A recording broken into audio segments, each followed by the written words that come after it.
Halo semuanya, kembali lagi bersama aku Ayu Melawati. Nah, kali ini aku akan menjelaskan tentang pendekatan konseling Gestalt. Nah, dimana salah satu tujuannya adalah untuk SKB CPNS 2019. Oh ya, untuk yang belum subscribe, silahkan diklik dulu subscribe-nya untuk dukung channel aku dan aktifin notifikasinya, biar kamu gak ketinggalan update video aku selanjutnya. Oke, kita langsung aja ke pendekatan konseling Gestalt.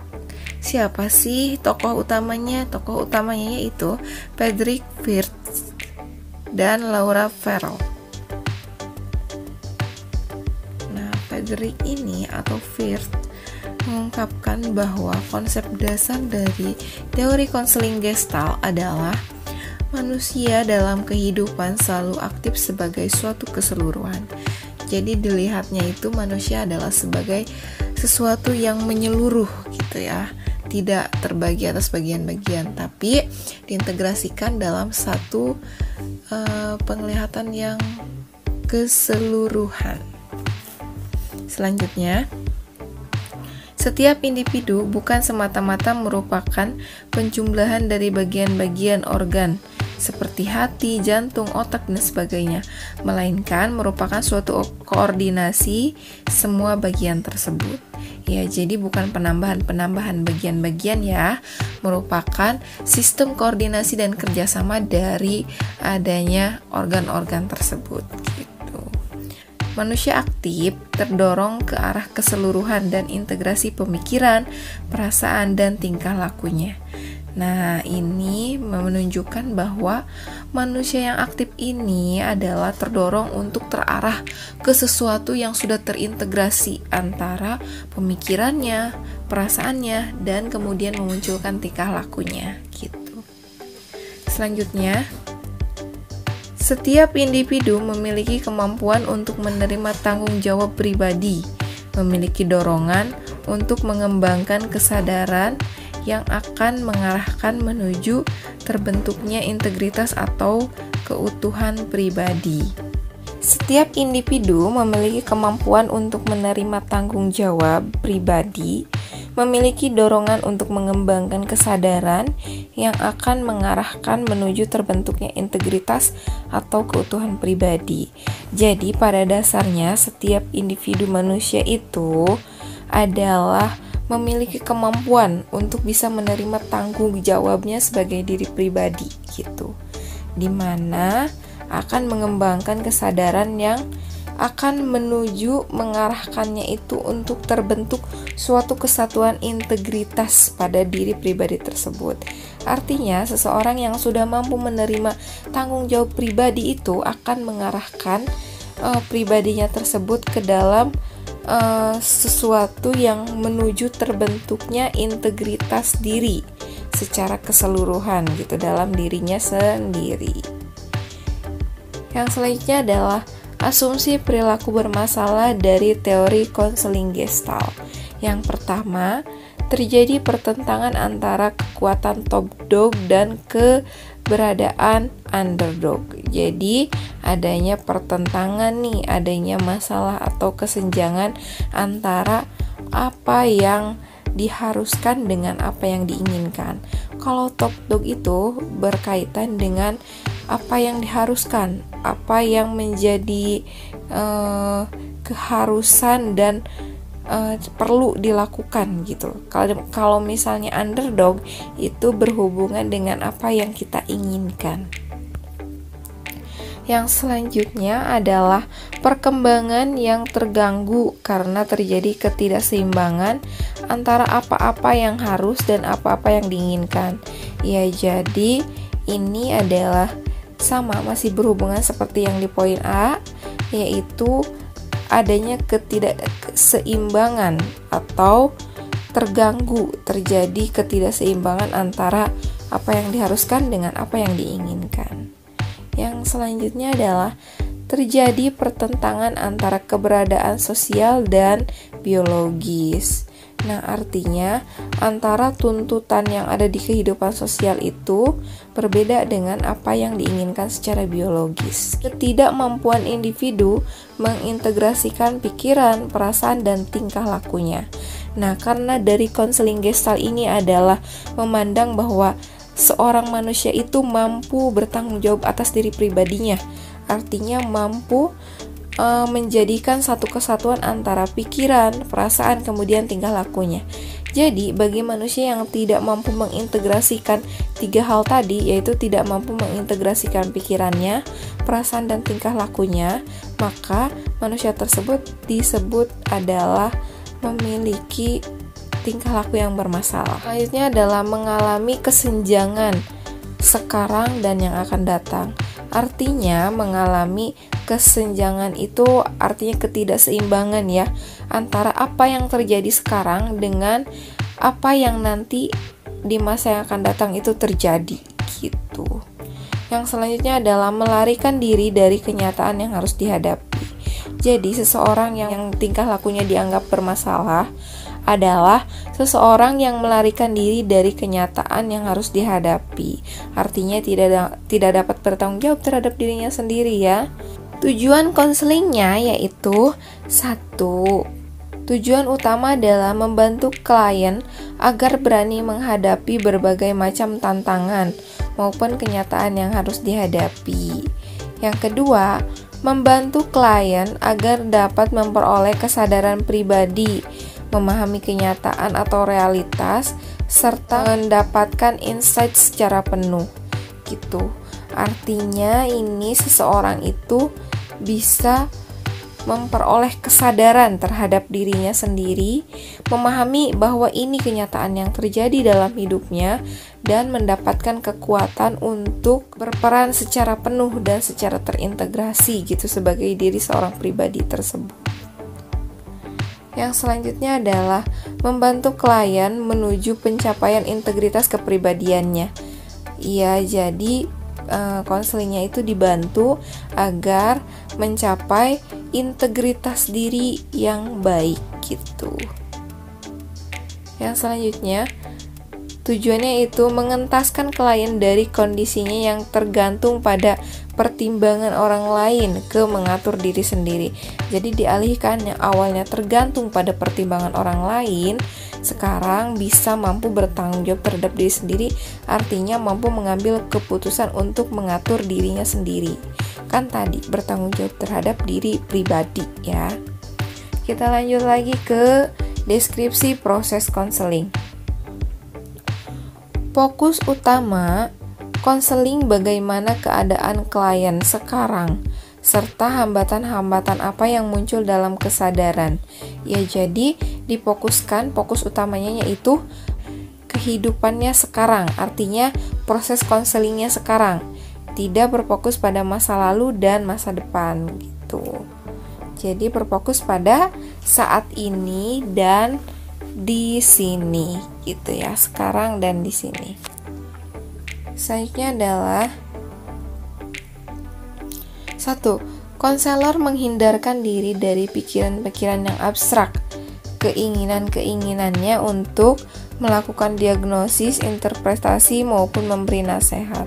Ya, jadi pada proses konseling, konselor diharapkan mampu menjauhkan diri atau menghindarkan diri dari mendiagnosis, artinya memberikan asumsi-asumsi penyebab dari kejadian masalah tersebut, kemudian menghindarkan diri dari memberikan alternatif pemecahan masalah gitu, dan salah satunya adalah menjauhkan diri dari pemberian nasihat. Yang selanjutnya, konselor sejak awal konseling sudah mengarahkan tujuan agar klien menjadi matang dan mampu menyingkirkan hambatan-hambatan yang menyebabkan klien tidak dapat berdiri sendiri. Jadi dari awal konseling itu sudah diberikan pemahaman bahwa tujuan dari konselingnya itu yaitu untuk menghindarkan klien dari hambatan-hambatan yang akan menyebabkan klien tidak dapat berdiri sendiri. Yang ketiga yaitu konselor membantu klien menghadapi transisi dari ketergantungannya terhadap faktor luar menjadi percaya akan kekuatan diri sendiri. Iya, jadi dari proses konseling ini dimana konselor membantu konseli agar tidak tergantung pada pertimbangan dari keputusan orang lain dan diharapkan dapat percaya kepada keputusannya sendiri atau dirinya sendiri gitu ya, bertanggung jawab terhadap diri pribadinya gitu. Kita lanjut ke teknik konseling. Teknik konseling dari teori Gestalt ini adalah A. Permainan dialog, B. Permainan proyeksi, yang artinya memantulkan kepada orang lain perasaan-perasaan yang dirinya sendiri tidak mau melihat atau menerimanya. Permainan proyeksi ini artinya adalah memantulkan kepada orang lain perasaan-perasaan yang dirinya sendiri tidak mau melihat atau menerimanya. Artinya ketika sesuatu terjadi dan kondisi tersebut tidak diterima oleh diri kita sendiri, kita memproyeksikannya kepada orang lain gitu ya. Yang selanjutnya adalah menggunakan ungkapan-ungkapan verbal. Teknik berkeliling atau melepas katarsis. Ya, ini juga disebut teknik membuat lingkaran gitu ya. Yang selanjutnya adalah the empty chair, di mana ini adalah teknik kursi kosong, yang artinya gambaran dari figur seseorang yang mungkin dikagumi atau ditakutinya.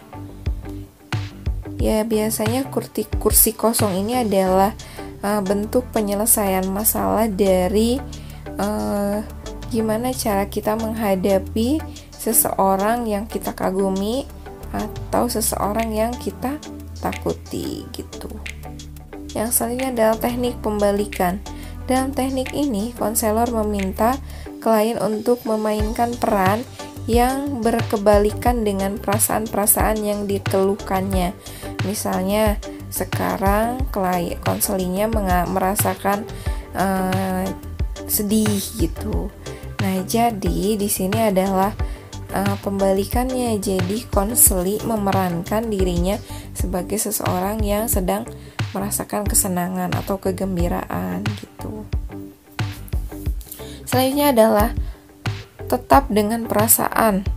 Teknik dapat digunakan untuk klien yang menunjukkan perasaan atau suasana hati yang tidak menyenangkan atau ia sangat ingin menghindarinya. Gitu. Jadi seseorang yang ingin lari dari kenyataan perasaannya itu digunakan teknik tetap dengan perasaannya. Artinya agar dia mampu merasakan yang dirasakannya tersebut dengan mengubahnya, bukan melarikan diri dari perasaan tersebut. Yang selanjutnya adalah peran utama konselor. Peran utama konselor yang pertama adalah sebagai instrumen atau alat yang peka terhadap dinamika kehidupan klien.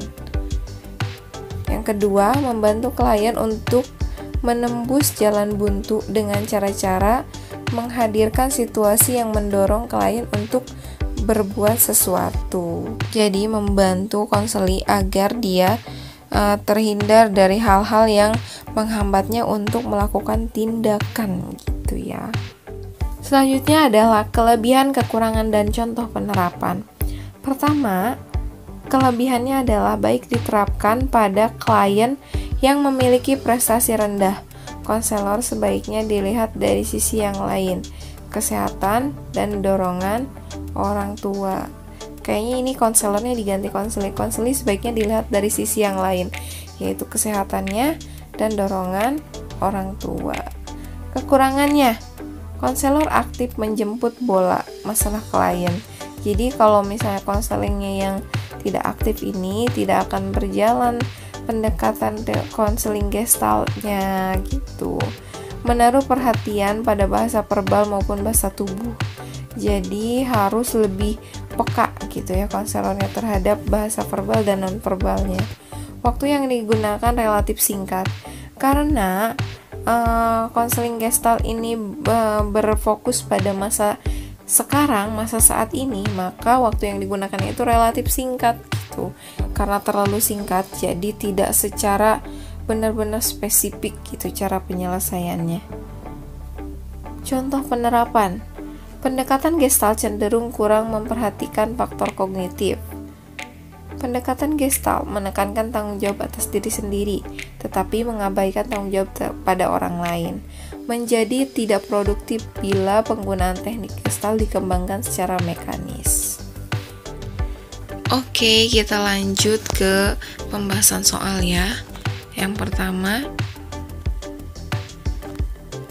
pandangan Gestalt tentang manusia bermula pada filsafat eksistensial dan fenomenologi. Pandangan ini menekankan kepada beberapa konsep-konsep yang akan menjadi fokus dari pandangan Gestalt. Beberapa konsep tersebut adalah A. Menekankan kepada konsep memuliakan manusia dengan menganggap klien tidak pernah salah. B. Menekankan kepada konsep yang lebih menekankan kejadian yang akan terjadi pada masa depan. C. Menekankan kepada kejadian yang terjadi pada masa lampau dan tidak memperhatikan masa sekarang. D. Menekankan kejadian yang terjadi pada saat ini dengan konsep-konsep seperti penerimaan tanggung jawab, perluasan kesadaran, dan kesatuan pribadi. Jadi jawabannya adalah D. Kita lanjut ke nomor 2. Dalam teori Gestalt, hal yang dapat menyebabkan seseorang individu mengalami sebuah masalah di dalam hidupnya adalah A. Individu yang tidak dapat mengontrol id, ego, dan superegonya. B. Penekanan pemikiran yang berlebihan pada pemikiran masa lampau dan pemikiran masa depan sehingga membuatnya mengalami kecemasan dan mengalami kepecahan dalam lingkungan. C. Kurang mampunya individu untuk dapat berpikir realistis. Dia menganggap hal yang salah adalah hal yang benar untuk dia lakukan. D. Individu yang tidak dapat memenuhi piramida kehidupan yang meliputi kebutuhan psikologis, rasa aman, rasa cinta, harga diri, dan aktualisasi diri.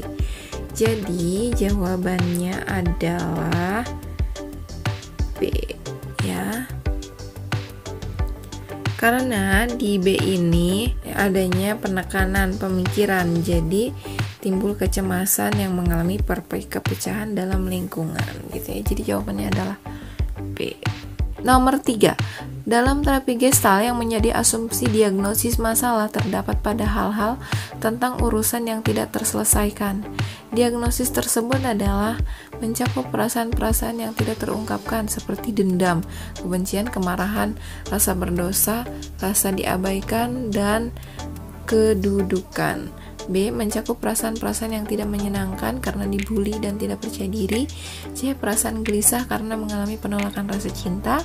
D. Perasaan kekuatan karena tidak dapat mengaktualisasi diri. D. Perasaan ketakutan karena tidak dapat mengaktualisasi diri. Jadi jawabannya adalah A ya.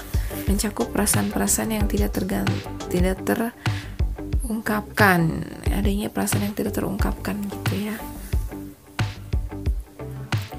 Nomor 4. Hasil karya Freud yang paling krusial adalah A. Penggunaan kursi kosong. B. Top dog dan underdog. C. Penerapan teknik terapis. D. Digunakan atas dasar prinsip here and now. Jadi jawabannya adalah A. Penggunaan kursi kosong. Karena penggunaan kursi kosong ini adalah memang hasil karya dari Freud gitu ya. Yang selanjutnya adalah nomor 5. Konseling Gestalt dikembangkan oleh A. Fritz Perls, B. William Stein, C. Carl Gustav Jung, D. Abraham Maslow. Jadi jawabannya adalah A. Fritz and Perls gitu ya. Selanjutnya adalah nomor 6. Terapi Gestalt menekankan A. Setiap individu memiliki potensi. B. Di sini dan sekarang. C. Masa lalu, sekarang, dan yang akan datang. D. Masa sekarang dan masa lalu. Jadi jawabannya adalah B. Di sini dan sekarang. Nomor 7. Top dog adalah A. Kekuatan yang mengharuskan, menuntut, mengancam. B. Kekuatan yang melawan. C. Kegigihan yang menuntut. D. Kegelisahan yang mengancam. Top dog itu adalah kekuatan yang mengharuskan, menuntut, dan mengancam. Jadi jawabannya adalah nomor 8. Yang termasuk dalam teknik-teknik terapi Gestalt adalah A. Permainan dialog. B. Urusan yang tak terselesaikan. C. Membuat lingkaran. D. Teknik memuliakan manusia. Jadi yang bukan termasuk itu berarti yang mana nih? Jawabannya adalah D. Teknik memuliakan manusia. Karena permainan dialog itu ada, urusan yang tak selesaikan ini masuknya ke kursi kosong, kemudian membuat lingkaran ini masuknya ke katarsis. Jadi yang bukan itu adalah D, ya, teknik memuliakan manusia. Nomor 9, teknik kursi kosong ini merupakan salah satu teknik dalam terapi Gestalt yang memandang bahwa A. Individu itu dapat mengatasi masalahnya sendiri dan memiliki kesanggupan untuk memikul tanggung jawab pribadi. B. Individu berjuang sendiri demi masa depannya. C. Individu berani menghadapi kenyataan hidupnya. D. Individu bertukar peran dalam memandang permasalahannya. Jadi jawabannya adalah A. Individu dapat mengatasi masalahnya sendiri dan memiliki kesanggupan untuk memikul tanggung jawab pribadi. Ya. Sekarang lanjut ke nomor 10. Tujuan teknik kursi kosong adalah A. Klien menjadi sadar bahwa perasaan merupakan suatu bagian yang sangat nyata dalam diri mereka, sehingga teknik ini mendorong klien untuk tidak mengabaikan perasaannya. B. Membantu klien mengurangi kecemasan terhadap objek yang menakutkan. C. Klien belajar mandiri terhadap keputusannya. D. Membantu individu yang mengalami konflik dengan dirinya agar mampu menyelesaikannya secara bertanggung jawab. Jadi jawabannya adalah A. Klien menjadi sadar bahwa perasaannya merupakan suatu bagian yang sangat nyata dalam diri mereka, sehingga teknik ini mendorong klien untuk tidak mengabaikan perasaannya. Oke, kita sudah selesai dalam membahas teknik konseling Gestalt ini. Semoga ini bisa bermanfaat. Amin. Sampai jumpa nanti ya di video-video aku selanjutnya. Assalamualaikum.